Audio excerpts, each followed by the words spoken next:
Good morning, good afternoon, good evening, wherever you may be in the world today, as I chat to you around the future of insurance, and specifically as my presentation title is, The Intangible Claims. And is that potentially where the world is going, where it's no longer about the tangible, but where we're going to the world of the intangible. So let's have a look at some of the data. And what does the data say? Well, the data says that the number of deals over the last 10-year period is cumulatively about 2,284, but you'll see a slight dip in 2020 because of COVID. Consequently, what you start to see is we see that the global insurtech market revenue is valued at approximately $5.5 billion in 2019 and expected to reach approximately $10.2 billion by 2025. But what does it mean today in 2021 for these companies that operate in the realm of insurance and insurtech?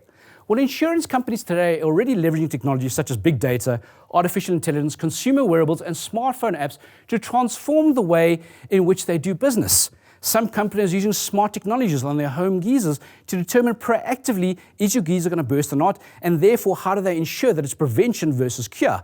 Other companies are using automation in cars to determine how you drive and toggling insurance premiums as a way to determine their premiums, right? But it's not just that. Another way in which insurtech is making claims management easier is through the use of smart contracts, which allow the different elements for automation of many of the different processes. This brings about a number of different benefits like increased flexibility and transparency, as well as improved relationships between customers and insurance, because now the customer can see at what point of the process are their claims. And from a business point of view, how do you then use smart contracts to reduce fraud? Because currently already it accounts for 10% of property and casualty insurance incurred losses. And therefore it's about saying, well, how do we ensure that we eliminate or certainly at least reduce fraudulent claims? But it's all about saying, well, how do we ensure that we can have a better service by using technology to ensure more customer-centric businesses, right? But let's take a step back. What is the role of insurance today? Well, for you, the insurance company, it's about managing risk. It's about saying, well, how do I ensure that we charge the right kind of premiums to create a viable kind of business? But for the customer, it's not about risk, but it's about understanding what is the asset, what's the most important thing for me. So for argument's sake, in a world of COVID, the most important thing to me may be connectivity. Specifically, as we shift towards a work from home and hybrid workspaces, how can I buy some kind of insurance that ensures I'm always going to be connected from home? And likewise, in a world of cyber hacking, because we are more connected, how do I have insurance against passwords and some kind of hacking? Right? So that's the thing that it's about, that the future of insurance is about. It's about saying, what is the most important asset, not about risk. But what about those that are still operating in a mindset today? Well, if we look at this slide, we can see that home ownership is changing over time. It's decreasing because those millennials and those Gen Zs are the smallest percentage homeowners that we've ever had. And not just that, the percentage of those polls say that we believe we're going to be having renting rather than owning has increased by almost 80% over the last 3 years. So what does it mean around the future of insurance? What does it mean around where we're going? Well, for this, I like to speak about what this wise advice came through from arguably the world's greatest hockey player ever, Wayne Gretzky. He said this, he said, I skate to where the puck is going, not where it has been. And so where are we going? Where are we going around the future of insurance? Well, let's take a look at it, right?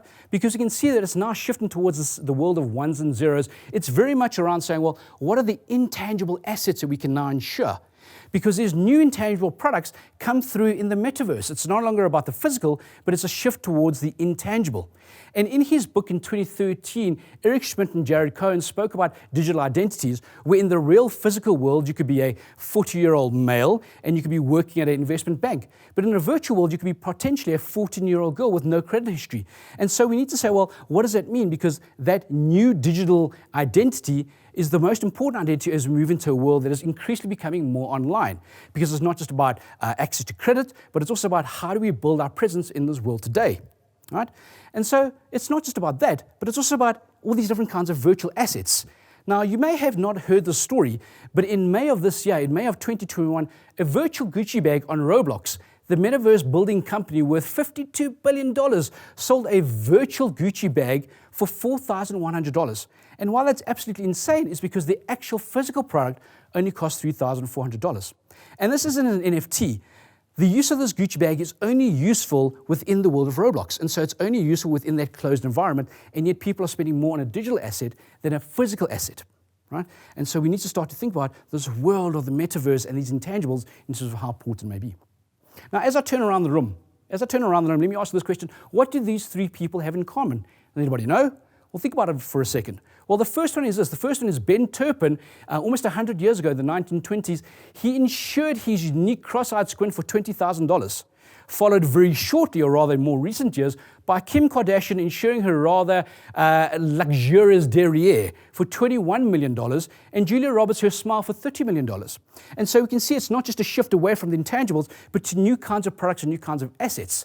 And if you think about what that means, and think about some of the other sessions that you can experience here at Singularity, using things like BMI, brain-machine interfaces, it's very possible to see that we will be able to upload not just our memories, but also some of our experiences online. And we want to take out some kind of insurance to ensure that those don't get hacked. Even more than that, it's very, very feasible that new kinds of businesses may be started to create it, which is about creating new kinds of memories that other people can upload into their own consciousness. And therefore, how do we ensure those things don't get hacked? But what does it mean from the customer side? Well, it's all about saying, well, how do we ensure that not only in the future, but already today, it's about being automated, it's about being driven automatically, so I don't have to go and file a claims processing and contact my underwriter or my insurance company. But we need to know that it's driven by smart devices and it's going to be on demand. And why is this on demand? Because it achieves the optimum benefits of digitally transforming systems that require complete access to real-time data and the agile features to develop systems as per our use case. And specifically, as we move to the future, it's about saying, well, the smart devices that we have at home, whether it's a Amazon Alexa or a Google Home, those devices linked to my smart home, linked to the smart sensors, may be able to say, well, how can I be proactive in terms of filing claims on my behalf? So it's no longer about me, the individual, the human being filing a claim, but it's about the smart device filing these things actively on my behalf as far as I require it. And it's also about saying, well, it's all about customer onboarding. Right? So customer onboarding then means that when the time you buy, you make the purchase, how do we allow the customer to buy insurance at the same time? For argument's sake, already today, there's vehicle companies that say when you buy a vehicle, you can now buy insurance at that point in purchase, at that point in time, because not only do you buy the vehicle, but you get the insurance product underpinned by some kind of blockchain that ties into your insurance company, determines your driving habits, and therefore we can offer you an insurance premium in real time. But not just that, we already know that companies can track using GPS and user behavior, how we drive, but also location of where we are. It's about saying, these companies can now start to say, well, how do we offer you real-time insurance premiums? Because if you drive into an unsavory area, insurance premiums will increase for that 5-10 minutes that you're there. But even as we move across and say, well, what are some of the business models of the future? We can see it's a shift away from the actuarial models. It's a shift away from what we have today, away from formula and these models that are archaic. But it's towards saying, well, how are we into a world where it's more human and more human-centric? And how do we use artificial intelligence to start to track the trends to create insure products on the go? Think about it for a second. Think about today in 2021. Most insurance companies, and I've spoken to multiple around the world, what is the risk profile of, for argument's sake, something simple like the same-sex marriage couple? And the answer is we don't have that because those XI models were created in a world before that was a norm, before that was allowed. And so as we shift, we start seeing that these kinds of models in which our businesses are based on start to change. And so much more so with the use of quantum computing, we can start crunching things like climate change and creating new kinds of products. But it's also about the future of decentralization, the role of individuals to offer insurance. Think about the godfather of insurance. So it's no longer about companies, but it's P2P. It's about individual to many. And it's about understanding how do we batch process across and understanding the demand of perfect information. What I mean by that? Well, insurance companies fundamentally have their historic data to determine the risk profile, and you as a client and as a consumer have less. So it's imperfect information, that's where you make the money. But in a world where there's perfect information, the customer has the ability to determine not only where do we stand in terms of our insurance premiums, but how do we ensure we're not getting ripped off. So the business models need to change. And as I close off, here's the question that I would ask you. If I were to say to you, how many clients do you have? You don't have 10 million clients, you don't have 5 million clients, but you have one client that you serve 10 million times over and over and over again in the same day using real time, using data, and using predictive.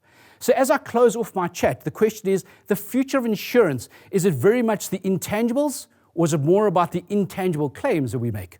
So ladies and gentlemen, thank you very much for joining me today. I hope you enjoy the rest of the conference. My name's Craig Wing. Hope you enjoyed it.